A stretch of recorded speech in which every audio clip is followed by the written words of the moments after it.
Connect multiple devices simultaneously. Internet like a boss. SLT Mobitel Fiber. Connect multiple devices simultaneously. Internet like a boss. SLT Mobitel Fiber. Double perfume lock samaga try karanna best ever sunlight rose.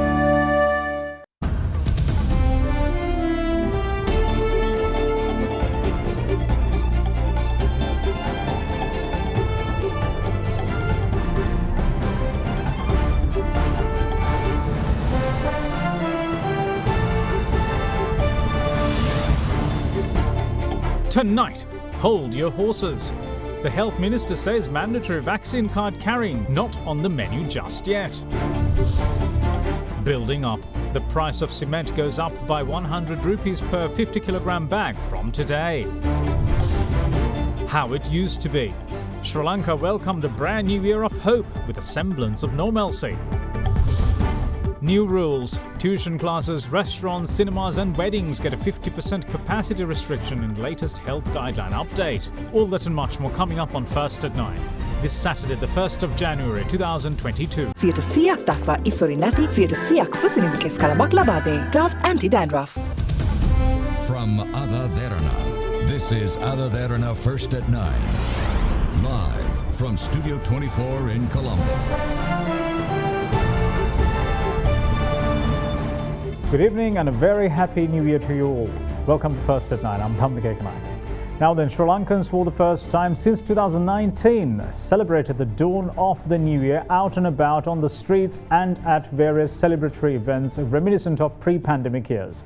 The highlight of the celebrations in Colombo was a fireworks and light display at the Colombo port city that saw scores of people thronging Goldface Green to catch the spectacle.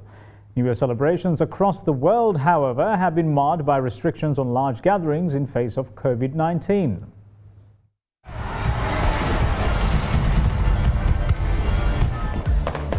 Sri Lanka welcomed the New Year with public celebrations given the go-ahead in Colombo for the first time since 2019.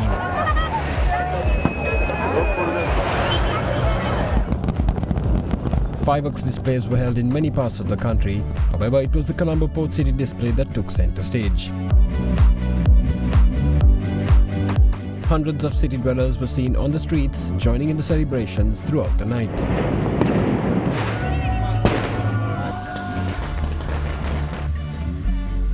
Meanwhile, 2022, the new year of global hope, dawned first over the Pacific islands of Kiribati and Samoa. Situated in the western part of the Pacific Ocean, Kiribati's special New Year relevance began in 1994 when the country was divided into 3 time zones, of which it is the easternmost part of the island that welcomes the New Year first. Following this, 15 minutes later is New Zealand's Chatham Islands. Shortly after, the rest of New Zealand began their own colourful celebrations. This year too, the city of Auckland hosted the country's official celebrations with a colourful light show involving 90,000 LED bulbs at the Auckland Sky Tower and the city's harbour bridge after fireworks displays were cancelled.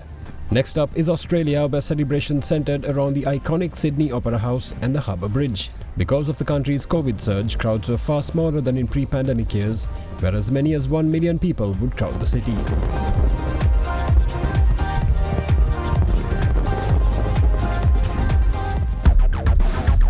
Meanwhile, in China, the official New Year celebrations were kicked off in a colourful extravaganza despite some restrictions in place against the Omicron variant.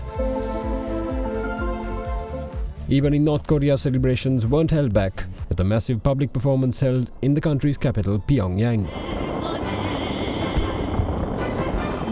In the meantime, New Year celebrations in Hong Kong took on their usual vibrant air with a magnificent fireworks display and a live orchestra over Victoria Harbour. Further, the celebrations in Thailand too were held with much festive cheer and a fireworks display over the Chao Phraya River in the capital Bangkok. Despite concerns about the spread of the Omicron variant, authorities allowed parties and fireworks displays to go ahead, as long as they adhered to strict safety measures. Meanwhile, in neighbouring India, thousands of people were seen thronging the streets of the country's major cities, despite warnings about the Omicron variant. Although celebrations were expected to be muted this year, the general public were seen unfazed by the threat.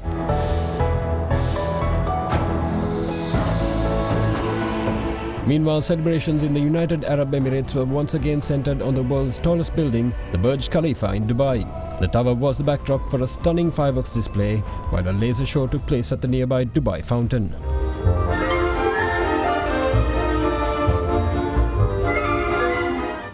In Russia, where the official New Year celebrations at Red Square were cancelled, thousands gathered at the nearby Manezhnaya Square to watch a fireworks display. The world's largest country, Russia's 11 time zones, welcomed the New Year at different times. In the meantime, the Acropolis was the backdrop for New Year celebrations in Athens, Greece, involving a massive fireworks display. While pandemic-related gathering restrictions are currently in place, the New Year celebrations were given a waiver this year. Meanwhile, in Paris, the iconic Eiffel Tower was lit up at the top of every hour in the countdown to midnight, with hundreds of Parisians gathered to view the spectacle. In the United Kingdom, celebrations centered around a fireworks and a light display over St. Paul's Cathedral and the Millennium Bridge to welcome in the New Year.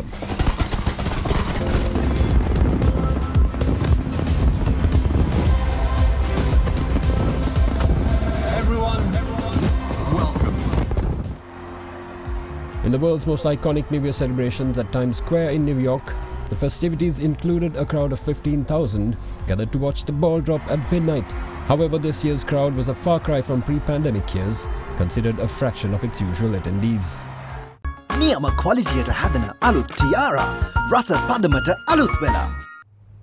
President Gotabaya Rajapaksa in his New Year message called for everyone to do their part in making 2022 a year of transformation as Sri Lanka moves towards some level of freedom from pandemic-related pressures.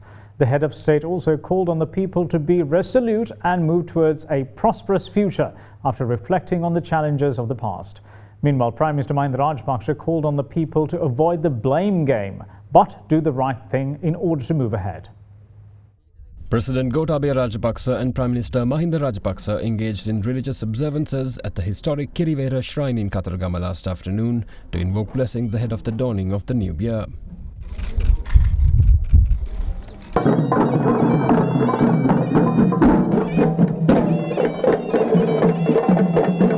The President and Premier engaged in various religious observances during their visit and also planted a white sandalwood sapling in front of the Kiribati Chaitya. In addition, the President laid the foundation stone for the new entrance to the Kataragama Devalaya, spanning the Manik River. With that, the President and Premier issued their customary New Year messages today. President Gotabaya Rajapaksa in his message called for reflection on the impact the past year has had on the country and society, and for the people to be resolute with regards to future prosperity. He also expressed confidence that the new year would provide an opportunity to further the steps taken by the government to pursue and overcome challenges and strengthen the people-centric economy. Further, the President also stated that the country's patriots have reaffirmed their trust in the government by rejecting what he termed baseless political tussles that have led to the harassment of the people. In his message, Prime Minister Mahinda Rajapaksa called for determination to overcome future challenges with strength and also for the people to find inspiration in the difficult experiences of their lives. He added that while having to overcome various socio-economical and political obstacles, we must not resort to blaming each other, as problems can be overcome by choosing the right things and taking action. Further, the Premier also added that what the country needs right now are not critics of the country's problems, but people who offer solutions to practical challenges. Meanwhile, opposition leader Sajid Premadasa too issued his New Year message, saying that it was an insult to the people of Sri Lanka to make empty wishes for what he termed a false fairy tale world as they undergo distress and suffering. Further highlighting the country's current economic woes, Premadasa added that the situation cannot be tackled by holding on to a power agenda, but through a collective effort. In conclusion, he called on the government to embark on a, quote, humble people's program instead of a narrow power mania at this moment of national catastrophe, end quote. Now, with the dawn of the new year, the Director General of Health Services issued new guidelines for the month of January. Certain restrictions have been relaxed as the country looks towards returning to pre-pandemic freedoms. Today, Director General of Health Services Dr. Asela Gunawardena issued health guidelines that will be in effect until the 31st of this month. According to the new guidelines, restaurants can accommodate up to 50% of the usual capacity. However, a maximum of 150 persons are allowed if the restaurant is located in an outdoor setting. Meanwhile, shops, supermarkets, groceries and pharmacies can open their doors for 50% of the capacity of customers at any given time. Higher education centres, including universities, can also open as per the decisions made by the University Grants Commission. As for cinemas, 75% of the whole capacity is allowed. Meanwhile, weddings can be held with the participation of 50% of the attendees, which the hall can accommodate. A maximum of 30 persons are allowed at funerals at any given time. In the meantime, tuition classes for students of grade 5 and above can operate at 50% capacity. In this backdrop of public activities returning to normalcy, there is surveillance to detect the entrance of new COVID variants to the country. The focus at present is on Omicron. The results of a study conducted by the University of Sri Jayawardenepura has found that out of 176 COVID samples tested, Omicron was responsible for 41. What's more, based on the Sri Jayawardenepura University studies, the Health Promotion Bureau estimates that Omicron is responsible for 12% of Sri Lanka's active COVID cases. However, it has been continuously stressed by health experts that the combat method for any variant of COVID is the same, and that is vaccination coupled with adherence to health and safety guidelines. After all, preventing the spread of the virus will ultimately stop it in its tracks and end the pandemic. As things stand, a booster dose is essential to keep the adverse effects of the virus at bay. Scientific studies, including the World Health Organization, have proved that vaccine-induced immunity, irrespective of the brand of the vaccine, will wane after a few months of second dose administration. By last evening, 4,052,911 persons had obtained the booster dose in Sri Lanka. That means 18.5% of the country's total population have received the booster. It has taken 2 months to get this far in the booster rollout, and the progress may have been much better if it wasn't for certain misinformation campaigns worked off to put people off the booster. Now, in the meantime, Minister of Health Kehile Rambukwala said today that the mandatory vaccination card carrying when entering public places will not be enforced just yet. The government, however, planned to make the vaccination cards mandatory when entering public places from today. Speaking to First at 9, the Health Minister said that the move had to be postponed until a mobile application and a QR code are introduced, indicating vaccination status. This, he said, will be done by mid-January. Minister Rambukwala also said that the Ministry of Technology is currently developing both the QR code as well as the mobile application. Further, the introduction of a mobile application has also received the green light from the Attorney General's Department. But the introduction of the QR code and the application will not be gazetted until both are finalised. The Minister added that the government is exploring all possibilities in this regard and did not specify the procedure pertaining to those who do not have smartphones.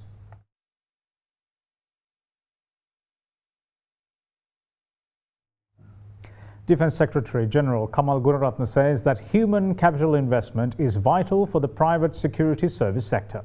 Addressing the annual general meeting of the Sri Lanka Security Service Providers Association, he also called on the sector to embrace technology to better cater to the demands of the potential modern-day customers. The annual general meeting for the year 2021 of the Sri Lanka Security Service Providers Association was held recently in Colombo under the patronage of Defence Secretary General Kamal Gunaratne. Addressing the event, the Defence Secretary praised the contribution of the private security sector, which he says employs around 150,000 personnel in strengthening the country's national security. At present, the private security industry in Sri Lanka faces numerous challenges. The modern private security job profile requires an adequate knowledge of multitasking and technology to perform security and safety functions. Therefore, the development of skills becomes a crucial factor where investment in human capital becomes vital in preparing this industry to take on greater responsibilities. Further, the main causes weakening the private security industry can be stated as poor benefits, lack of compensation packages, no proper insurance policies, and career development opportunities for the employees in the field. Unlike many countries in the world, the private security industry in Sri Lanka is mainly manpower intensive. Many private security agencies do not use technology due to high investments for training and infrastructure. However, with the increased demand, it is pertinent to instill modern technological inputs so that the potential entities seeking such facilities would be more inclined to charter your services. Speaking further, the Defence Secretary also explained the measures taken by the government to strengthen the country's private security sector. In support of all the security service providers entities in Sri Lanka, in order to enhance their coordination with the government, The Ministry of Defense, as the line ministry, and the State Ministry of National Security and Disaster Management have set certain parameters and regulations to regulate the process of registering the private security agencies, and expect that all agencies adhere with these regulations to maintain harmony and sustainability of this industry. In terms of registrations, a web-based registration system will be introduced from year 2022. Further to that, we have identified and studied key issues of current licensing process and expect to carry out redrafting of the application and related documents to maintain higher level of service credibility in the industry. In addition, it is observed that few security companies obtain the services of security managers who are above 75 years of age. Therefore, we expect to introduce a maximum age limit of 70 to 75 years. Local cement companies have decided to increase the price of cement with effect from today. Accordingly, the price of a 50-kilogram bag of local cement will go up by 100 rupees. Following the price revision, a 50-kilogram bag of cement will now be sold at 1,375 rupees. In October, cement companies increased the price of a 50-kilogram bag of cement by 177 rupees to 1,275 after the government removed control price on cement. We will see you shortly on the other side of this break. Stay with us.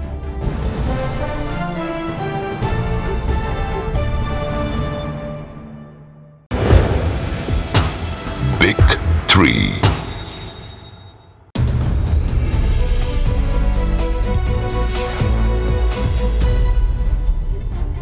Welcome back. You're watching First at 9. Now, oil prices fell yesterday but were set to post their biggest annual gains since at least 2016, spurred by the global economic recovery from the COVID-19 pandemic slump and producer restraint. Brent crude futures settled down by $1.75 at $77.78 a barrel. US West Texas Intermediate crude futures dropped by $1.78 to $75.21 a barrel. Brent ended the year up 50.5%, its biggest gain since 2016. WTI, meanwhile, posted a 55.5% gain, the strongest performance for the benchmark contract since 2009, when prices soared more than 70%. Global oil purchases, or prices I should say, are expected to rise further next year as jet fuel demand catches up. But a survey of 35 economists and analysts forecast Brent crude would average $73.57 a barrel in 2022, about 2% lower than the $75.33 consensus in November. It is the first reduction in the 2022 price forecast since the August poll.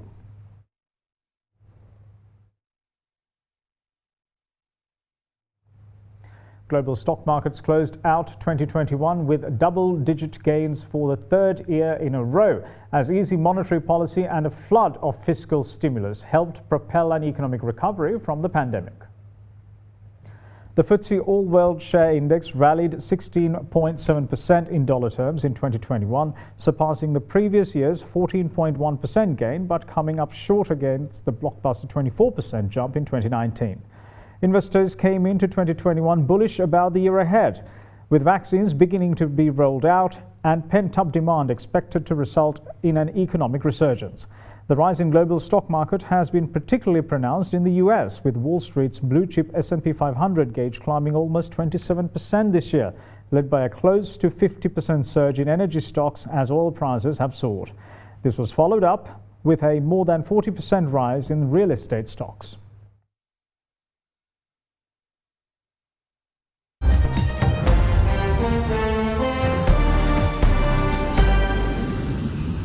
At least 12 people have died and dozens injured at a stampede just outside the hilly cave shrine of Vaishno Devi in northern India's Jammu and Kashmir. The incident happened at around 2:45 in the morning. Police say that an argument had broken out, which resulted in people pushing each other, followed by the stampede. The eyewitnesses, however, say that there was no separation of pilgrims coming out and going inside the shrine, and as police tried to control the crowd by waving batons, it spread panic and caused the stampede. At least 13 injured people have been evacuated and sent to hospital.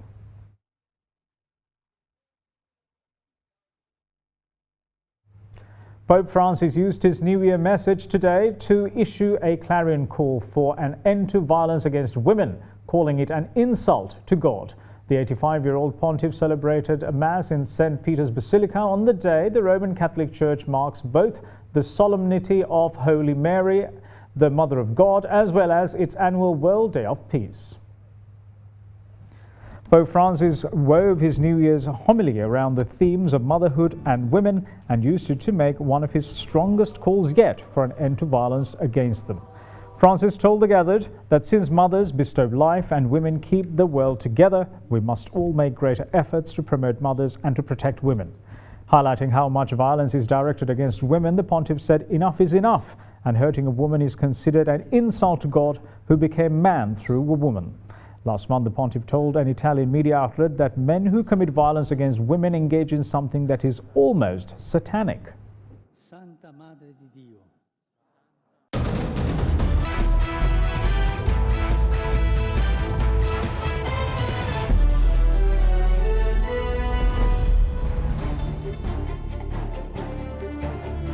Welcome back. This is First at 9.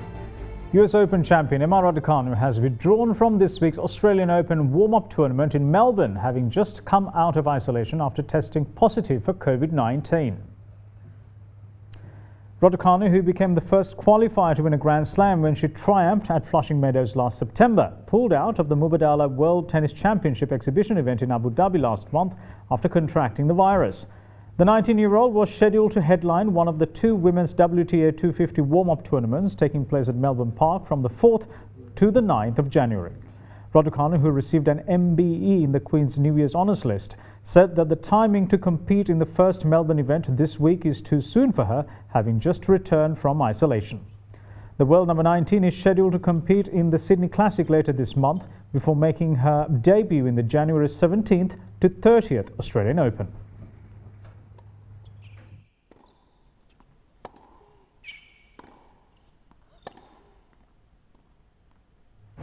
And that's it from all of us here at First at 9. Thanks for watching. Bye-bye.